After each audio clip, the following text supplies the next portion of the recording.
Salut à tous. Je sais, l'écran est noir. C'est parce que j'avais envie de partager mon histoire.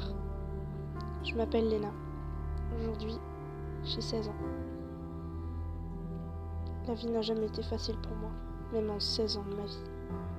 Je suis née à Gand, en Belgique, le nord de la Belgique. Ma mère était une prostituée et mon père un gros alcoolo. J'ai appris très vite à me débrouiller moi-même.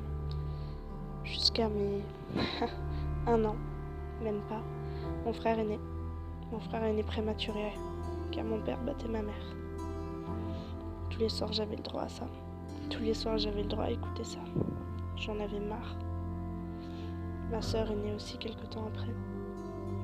Enfin, voilà. Après, ma mère en a eu marre de tous ces coups. Elle en a eu marre de tout. Marre de vivre. Juste marre de ce travail. Juste marre de rentrer avec la boule au ventre. Elle a décidé d'en finir là. Pas d'en finir, mais finir avec cette relation de merde. On a atterri dans un foyer. Un foyer avec des SDF partout, des punaises de lit. L'odeur était juste dégueulasse et de la nourriture, je n'en parle même pas. J'avais 4 ans, je pense.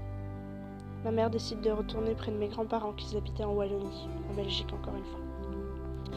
Dans une petite ville assez sympa. De là, elle rencontre son premier mari. Mari qui a commencé à la battre aussi. À cause de ça, j'allais pratiquement tous les jours chez mes grands-parents. Un jour, ma grand-mère était partie ranger du linge et mon grand-père abusait de moi. Il abusait tous les jours de moi. Je n'ai jamais osé en parler. Toute la nuit, toute la journée, j'en faisais des cauchemars. J'étais mal. Je n'avais que 6 ans.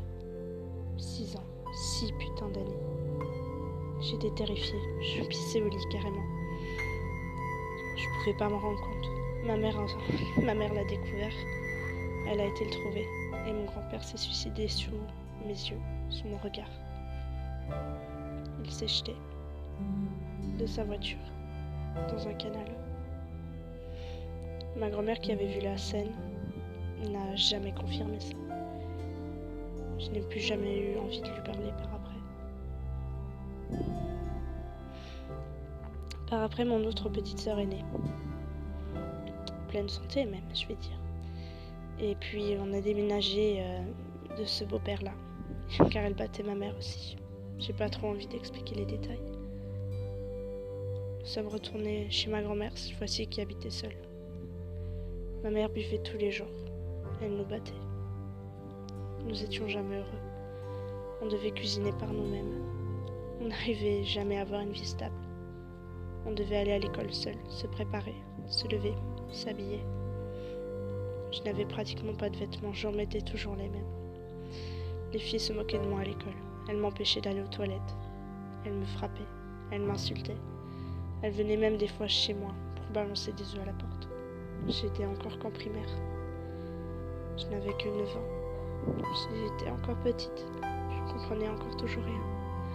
Ma mère ne voulait plus de nous. Elle nous a mis chez notre père. Mon père qui habite donc à Gand, en Belgique. Et à ce moment-là, c'est encore une fois le chaos. Mais ça, c'est une autre histoire.